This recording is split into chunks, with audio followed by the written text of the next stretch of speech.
இந்த வீடியோ செஷன்ல நாங்க எதை பற்றி பார்க்க போறோம்னு சொன்னால் பைத்தன் அப்படி என்ற ப்ரோக்ராமிங் லாங்குவேஜ்ல இருக்க போற டேட்டா டைப்ஸை பற்றி நாங்க கன்சிடர் பண்ணிட்டு வரப்போம். ஸோ பைத்தன்ன்றது ஒரு ப்ரோக்ராமிங் லாங்குவேஜ். இந்த பைத்தன் ப்ரோக்ராமிங் லாங்குவேஜை மாதிரி நிறைய ப்ரோக்ராமிங் லாங்குவேஜஸ் எங்களுக்கு அவைலபிளா இருக்கும். ஸோ இந்த ப்ரோக்ராமிங் லாங்குவேஜ் அப்படின்னு சொல்லல இங்க இருக்க போற வேரியபிள்ஸை டிக்ளேர் பண்றதுக்காக நிறைய டேட்டா டைப்ஸை நாங்க யூட்டிலைஸ் பண்ணலாம்.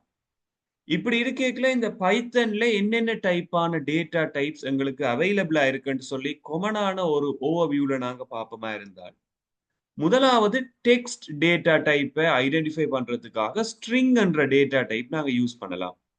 அதே மாதிரி நியூமரிக் இலக்கங்கள் எண்கள் சம்பந்தமான தரவுகளை வகை குறிக்கிறதுக்காக இன்டிஜர், ஃப்ளோட், கம்ப்ளெக்ஸ் அப்படி என்று சொல்லி 3 விதமான நியூமரிக் டேட்டா டைப்ஸ் அவைலபிளா இருக்கும். இதே மாதிரி சீக்வென்ஸ் டேட்டா டைப்ஸ் என்று சொல்லிக் கொள்வோம். அதாவது தொடர் எண்கள் அல்லது தரவுகளை நாங்கள் ஒரு லிஸ்ட் டப்பிள் மாதிரியான அமைப்பில சேமிக்கிறதுக்காக உண்மையில இங்க 3 விதமான டேட்டா டைப்ஸ் அவைலபிளா இருக்கும். List, tuple, range. இதே மாதிரி மேப்பிங் டேட்டா டைப் என்று சொல்லிக்கல டிக்ஷனரி அப்படி என்ற ஒரு டேட்டா டைப்பை யூஸ் பண்ணலாம். இதை டேட்டா ஸ்டோர் பண்றதுக்கான ஒரு டூலாவும் நாங்க யூஸ் பண்ணிக்கொள்ளலாம். ஒரு பேட்டர்ன்ல இந்த டேட்டாவை ஸ்டோர் பண்ணும் டிக்ஷனரி. செட் டேட்டா டைப் பண்றதை பொறுத்த மட்டும் செட் அதை விட ஃப்ரோசன் செட் என்று சொல்லி 2 விதமான டேட்டா டைப் அவைலபிளா இருக்கும். செட் என்று சொல்லிக்கல உண்மையில ஒரே எலிமெண்ட்டை நாங்க திரும்ப திரும்ப யூஸ் பண்ண முடியாது. மெட்ஸ்ல நாங்க யூஸ் பண்ற மாதிரி தான் ஃப்ரோசன் செட்ன்றது அந்த யூசேஜை ஏற்படுத்தக்கூடிய மாதிரியான ஒரு டேட்டா டைப்பா இருக்கு. தென் இந்த பூலியன் என்ற டேட்டா டைப் அவைலபிளா இருக்கும். பைனரி டேட்டா டைப், இப்படி நான் டேட்டா டைப், அதாவது எந்த ஒரு டேட்டா டைப்லையும் இல்லாமல் ஒரு வேரியபிளை நாங்க டிக்ளேர் பண்றோம்னு சொல்லி இந்த இடத்துல நாங்கள் டேட்டா டைப்ஸை நிறைய டிவைட் பண்ணி கொள்ளலாம்.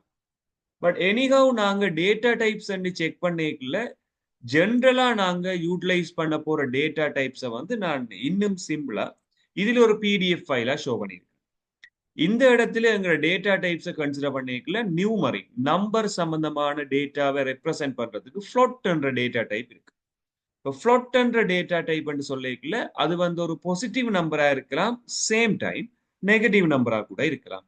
23.5 அல்லது -45.7 இது ரெண்டுமே உண்மையில ஃப்ளோட் என்ற டேட்டா டைப் தான். ஃப்ளோட்ன்றது numeric data type, so number என்று கன்சிடர் பண்றோம். இன்டிஜரும் அதே மாதிரி தான். இங்க 45ன்றதும் ஒரு இன்டிஜர் டேட்டா டைப் தான், ஒரு ஹோல் நம்பர். ஆஸ் வெல் -46ன்றதும் ஒரு இன்டிஜர் டேட்டா டைப் தான். இங்கேயும் ஃப்ளோட்டிங் பாயிண்ட் ஒன்றும் வரையில. ஸோ இந்த இடத்துல நியூமரிக் டேட்டா டைப் அப்படின்றது ஃப்ளோட், இன்டிஜர் ரெண்டையும் நான் கன்சிடர் பண்ணியிருந்தேன்.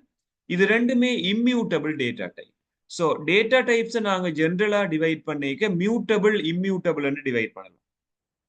மியூட்டபிள் அப்படின்றது ஒன்ஸ் நாங்க டேட்டாவை ஸ்டோர் பண்ணிட்டோம்னு சொன்னா அதே ரெஃபரன்ஸ்லயே அதிന്റെ வேல்யூஸை நாங்க சேஞ்ச் பண்ணலாம். இம்மியூட்டபிள் என்று சொல்லிக்க அதே ரெஃபரன்ஸ்ல அந்த வேல்யூஸை சேஞ்ச் பண்ணிடாது, நியூவா ஒரு ரெஃபரன்ஸ் கிரியேட் ஆகி அந்த ஐடியில டேட்டா ஸ்டோர் ஆகிட்டு வரும். ஸோ இந்த இடத்துல இம்மியூட்டபிள் டேட்டா டைப்பா கன்சிடர் பண்ணிக்கொள்வோம் நம்பர் அப்படின்றது. அடுத்த விஷயம் ஸ்ட்ரிங். ஸ்ட்ரிங் என்ற டேட்டா டைப் உண்மையில டபுள் கோட்டேஷன் அல்லது சிங்கிள் கோட்டேஷனுக்கு உள்ள நாங்க மென்ஷன் பண்ற ஒரு டேட்டா டைப்பா இருக்கும். ஸோ டபுள் கோட்டேஷன் அல்லது சிங்கிள் கோட்டேஷன்ல இங்க நாங்க இதை மென்ஷன் பண்ணிக்கல. இது ஒரு இண்டெக்ஸ்ட் அடிப்படையிலான டேட்டா டைப்பா கன்சிடர் பண்ணுவோம். இப்போ உதாரணத்துக்கு ஹலோ என்ற சொல்ல நாங்க கன்சிடர் பண்ணுவோமா இருந்தால் இந்த ஹலோ என்றதுல இருக்க போற ஹெச்ன்றது 0 இண்டெக்ஸ், 0வது.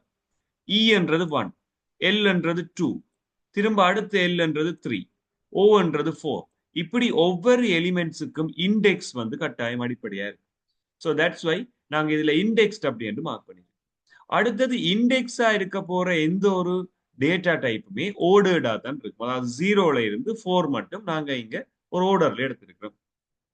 இதுவும் ஒரு immutable data type. So already நாங்க ப்ரீவியஸா பார்த்த நம்பர்ன்றதும் ஒரு இம்மியூட்டபிள் டேட்டா டைப், ஸ்ட்ரிங்ன்றதும் ஒரு இம்மியூட்டபிள் டேட்டா டைப். இப்போ ஜென்ரலா நாங்க இங்க கன்சிடர் பண்ணிக்கல டேட்டா டைப்ஸையும் நாங்க ரெண்டா டிவைட் பண்ணலாம். ஒன்று மியூட்டபிள் டேட்டா டைப் அப்படி என்று சொல்லி நாங்க டேட்டா டைப்பை டிவைட் பண்ற சேம் டைம் ரெண்டாவது இம்மியூட்டபிள் அப்படி என்று சொல்லியும் டேட்டா டைப்பை நாங்க டிவைட் பண்ணலாம். இப்போ இம்மியூட்டபிள், மியூட்டபிள் என்று கன்சிடர் பண்ணிக்கல நாங்க 2 விதமான இம்மியூட்டபிள் டேட்டா பார்த்துருக்கிறோம். ஒன்று சொல்றது நம்பர், அடுத்தது ஸ்ட்ரிங். ரெண்டுமே இம்மியூட்டபிள்.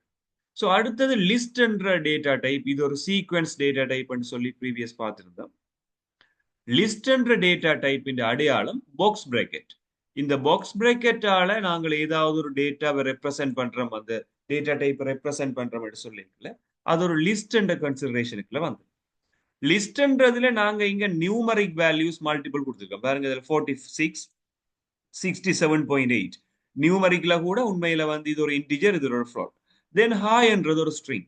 இப்படி மல்டிபிள் டேட்டா டைப்ஸை கண்டெயின் பண்ணக்கூடியதுதான் லிஸ்ட். ஒரு லிஸ்டுக்குள்ள கூட நாங்க இன்னொரு லிஸ்ட்டை ஸ்டோர் பண்ணலாம். இப்படியான லிஸ்ட் வந்து ஒரு mutable data type. So mutable data டைப்புக்கு எக்ஸாம்பிளா நாங்க லிஸ்ட்டை சொல்லிக்கொள்ளலாம். அப்ப எப்பவுமே இங்கேயும் ஓர்டர் வந்து இருக்கு. ஸோ ஓர்டர் அப்படின்றது 46 என்றது 0th இண்டெக்ஸ், 67 என்றது உண்மையில ஃபர்ஸ்ட் இண்டெக்ஸ், ஹாய் என்றது செகண்ட் இண்டெக்ஸ். அப்ப ஓர்டர்ட் என்று சொல்றது இண்டெக்ஸ் என்று சொல்றது கம்பைனா தான் வரப்போம். இது ஒரு மியூட்டபிள் டேட்டா டைப். தென் அடுத்த டேட்டா டைப்பா நாங்க கன்சிடர் பண்ண போறது டப்பிள். டப்பிளுக்கும் லிஸ்டுக்குமான மெயின் டிஃபரண்ட் வந்து ஒன்று சிம்பிள். இந்த இடத்துல பார்த்தோம்னு சொல்லி சொன்னா மெயினா எங்களுக்கு ரவுண்டட் பிராக்கெட், மேல பாக்ஸ் பிராக்கெட் மாதிரி இங்க ரவுண்டட் பிராக்கெட்டால நாங்க இதை யூஸ் பண்ணிக்கிறோம். தென் இங்கேயும் அதே தான், இண்டெக்ஸ்டா தான் இருக்க போது, ஓர்டர்டா தான் இருக்க போது, 0 1 2 சொல்லி இது இந்த ஓர்டரும் வந்து மாறிட்டு போக போகுது. சேம் டைம் இங்கேயும் நியூமரிக் ஸ்ட்ரிங் அண்ட் எல்லா வேல்யூஸ்மே ஸ்டோர் பண்ணலாம். தென் இங்க முக்கியமான விஷயம், இது ஒரு இம்மியூட்டபிள். ஸோ டப்பிள்ன்றது இம்மியூட்டபிள், லிஸ்ட்ன்றது மியூட்டபிள். ரெண்டாவது டிஃபரன்ஸ், ஆல்ரெடி சிம்பிள்ல வித்தியாசம் இருக்கு. லிஸ்ட்ல வந்து பாக்ஸ் பிராக்கெட், டப்பிளுக்கு வந்து ரவுண்டட் பிராக்கெட். தென் டப்பிள்ன்றது ஒரு இம்மியூட்டபிள் டேட்டா டைப். இங்க நாங்க ஒன்ஸ் இந்த டப்ல கிரியேட் பண்ணிட்ட வேண்டாம், சேம் ரெஃபரன்ஸ் ஐடியில இன்னொருக்கா அதை மாடிஃபை பண்ண முடியாது. ஸோ டப்பிள் லிஸ்டுக்கான டிஃபரன்ஸ் பார்த்து. தென் அடுத்தது டிக்ஷனரி என்ற டேட்டா டைப்பை பற்றி பார்க்க வேணும். டிக்ஷனரி அப்படி என்ற டேட்டா டைப்பை நாங்க கன்சிடர் பண்ணுவோமா இருந்தா, தென் இந்த டிக்ஷனரி என்ற டேட்டா டைப் இந்த சிம்பிள் வந்து ஒரு கேர்லி பிராக்கெட்டால லொகேட் பண்ணிருக்கு. ஸோ கேர்லி பிராக்கெட்ன்றதை விட இந்த இடத்துல நேம் ராஜ் என்று சொல்லி இருக்கு. இந்த நேம்ன்றதை நாங்க கீ என்று சொல்லிக்கொள்வோம். கீ என்று சொல்ற வந்து ஒரு டேட்டா பேஸ் மாதிரி யோசிக்கலாம். ஓகே, நேம், ஒரு ஸ்டூடெண்ட் நேம் வந்து ராஜ். ஸோ ராஜ் என்றது வேல்யூ. ஸோ டிக்ஷனரி என்றது எப்பவுமே பேரா தான் இருக்கும், key is to value. Then age என்று பார்க்கல, ஏஜ் என்றது கீ, 45 என்றது வேல்யூ. ஸோ இப்படி key is to value double dot போட்டு இந்த ரெண்டு வேல்யூவும் அலோகேட் ஆகும். இப்படியான ஒரு ஸ்ட்ரக்சர் இருக்குமா இருந்தா இதை நாங்க டிக்ஷனரி சொல்லி. ஸோ டிக்ஷனரி அப்படின்றதும் ஒரு mutable data type. So dictionary என்றதும் ஒரு மியூட்டபிள் டேட்டா டைப்பா இருக்கும். சேம் டைம் இது ஒரு நான் இண்டெக்ஸ் டேட்டா டைப். ஸோ நான் இண்டெக்ஸ் என்று சொல்லியிருக்கேன், இங்க 0 1 மார்க் பண்ண முடியாது. ஆல்ரெடி லிஸ்ட் டப்பிள் ஸ்ட்ரிங்ல பார்த்திருந்தோம், இது ஒரு ஓர்டர்ட், அதை விட இண்டெக்ஸ்ட் அப்படி என்று.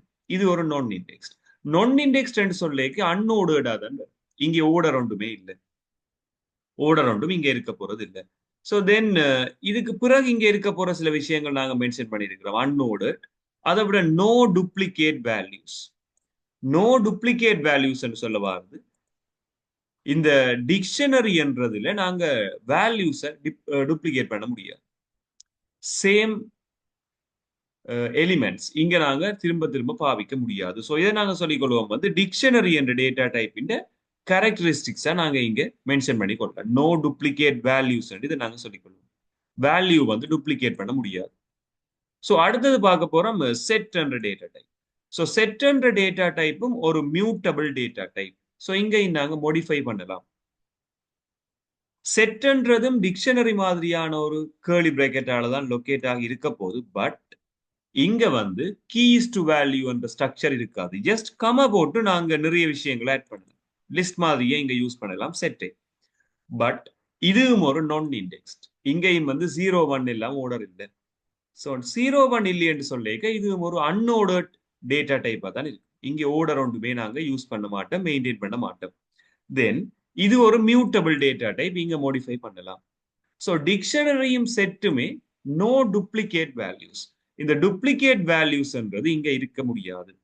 செட்டில வந்து சேம் எலிமெண்ட்ஸை திரும்ப திரும்ப நீங்க ஸ்டோர் பண்ண முடியாது. மேட்சில வர கன்செப்ட் மாதிரி தான் நீங்க செட் தியரி என்ற கன்செப்ட்ல நாங்க எப்படி ஒரு வேல்யூஸை ரிப்பீட்டடா யூஸ் பண்ண இயலாதோ, அதே மாதிரி செட்டிலையும் நாங்க ரிப்பீட்டடா யூஸ் பண்ண முடியாது. ஸோ இங்க இன்னும் டூப்ளிகேட் வேல்யூஸ் இருக்கு. ஸோ இந்த இடத்துல நாங்க கம்பைனா பார்ப்போமா இருந்தால் மியூட்டபிள் இம்மியூட்டபிள் டேட்டா டைப்ல mutable data type list dictionary அதை விட செட். இம்மியூட்டபிள் டேட்டா டைப்ல நம்பர்ஸ் ஸ்ட்ரிங் டப்பிள். ஸோ நம்பர்ஸ்ன்றதுல இன்டிஜர் அதை விட ஃப்ளாட் இது ரெண்டுமே உள்ளடங்களா இருக்கு. ஸோ இதுதான் இந்த பைத்தன் அப்படி என்ற டேட்டா டைப்ஸ். அண்ட் இந்த டேட்டா டைப்ஸ்ன்றதை பற்றிய ஒரு ஓவர்வியூவான ஒரு எக்ஸ்பிளனேஷனா இருக்கும்.